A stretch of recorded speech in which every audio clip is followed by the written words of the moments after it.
Hello, নমস্কার সবাইকে। আপনারা সবাই কেমন আছেন? আমি ভালো আছি। আজকে আপনাদের সাথে শেয়ার করছি নতুন একটা ভিডিও। তো এই ভিডিওটা হলো দোল পূর্ণিমার পরের দিনের ভিডিও। তো সেদিন ছিল স্বপন কাকাদের বাসায় পিকনিক। তো আগের দিন ওদের বাসায় হোলি পার্টি হয়েছিল, তো আমাকে যেতে বলেছিল, তো আমি যেতে পারিনি। বাসায় অনেক কাজ ছিল, ভোগ ছিল, তারপর সব কিছু মিলে ঠাকুরঘর পরিষ্কার করতে করতেই রাত 11টা বেজে গেছে। তারপরে ঠাকুরঘর থেকে বের হয়ে এসেছি 11টার সময়। তারপরে তো উপোস ছিলাম, সব কিছু মিলে আর যেতেই পারিনি, একবার ঘুরতেও যেতে পারিনি। আর পরের দিন আবার রাতের বেলা ওদের বাসায় পিকনিক ছিল।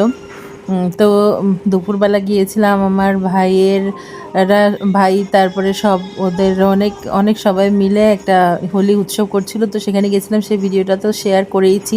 কারা কারা দেখেছেন তো দেখেছেন, আর যারা না দেখেছেন তারা কিন্তু অবশ্যই ভিডিওটা দেখে নেবেন, অনেক সুন্দর একটা ভিডিও। তো সেদিন রাত্রে আবার ওদের এইখানে এই তো পিকনিক ছিল। তো স্বপন কাকা আমার আর আমার ভাইয়ের জন্য পিকনিকের টাকা পয়সা সব দিয়ে দিয়েছে, বলেছে যে আজকে আমাদের বাসায় পিকনিক, তোরা যাবি কিন্তু রাত্রেবেলা ওই আমাদের বাসায় খাবি পিকনিকে। তো তারপরে চলে গিয়েছিলাম রাত 10টার দিকে, যেয়ে দেখি কাকিরা সবাই রান্নাবান্না করছে। তারপরে এই যে দিদিটা হলো গিয়ে এখানে রান্না হচ্ছিল, আর একটু ঝোল দেখানোর জন্য দিচ্ছিল যে হ্যাঁ লবণ হয়েছে কিনা।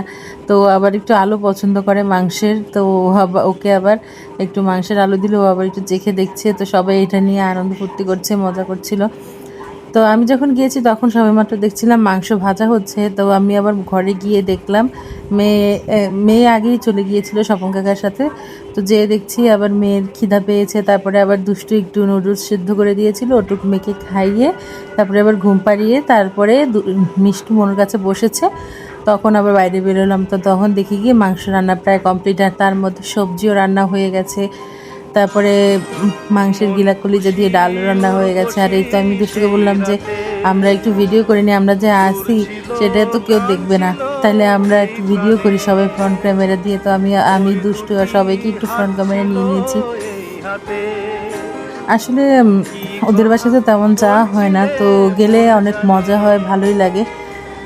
তো এই তো কাকিও বলছিল যে সুন্দর করে ভিডিও কর, এটা একটা মেমোরি হয়ে থাকবে। আমি যে রান্না করতেছি এটা একটা আসলে মেমোরি হয়ে থাকবে। তুই ভিডিওটা করবি, সবাই দেখবে, আমিও দেখতে পাবো। তো খুবই ভালো লাগছিল। তারপরে এই তো সব রান্না বান্না হয়ে গেছে, এখন ভাত রান্না করার পালা। এই তো ভাত রান্না হয়ে গেছে। কাকি এই মগ দিয়ে পাতিল থেকে উঠিয়ে উঠিয়ে তারপরে ঝুড়িতে ঢালছিল। তো অনেক কষ্ট হচ্ছিল। এই কাকি সব কিছু রান্না করেছিল, এই কাকির নাম সুইটি কাকি। তো এই তো দেখুন, কাকি আবার বললো যে তুই সব কিছু একদম সামনে থেকে যায় সব খাবারগুলি ভিডিও করে আন। তো এই তো মাংস, তারপরে হলো গিয়ে ডাল, আর হলো গিয়ে সবজি, মিক্সড ভেজিটেবল। তো খুবই ভালো রান্না বান্না হয়েছিল, আর গরম গরম ভাত তো ছিল, এই জন্য আর সব কিছু খেতেই খুব ভালো লাগছিল। আর এই তো সবাইকে এখন কাকি খেতে বসিয়ে দিয়েছে, রান্না হয়ে গেছে আর সবাইকে খেতে বসিয়ে দিয়েছে। আর এর মধ্যে মেয়ে উঠে ঘুমের থেকে চলে আসছে বাইরে। তো বাইরে বেড়ে দৌড়াদৌড়ি শুরু করে দিয়েছে, আর ওকে ওই বাসার সবাই অনেক ভালোবাসে।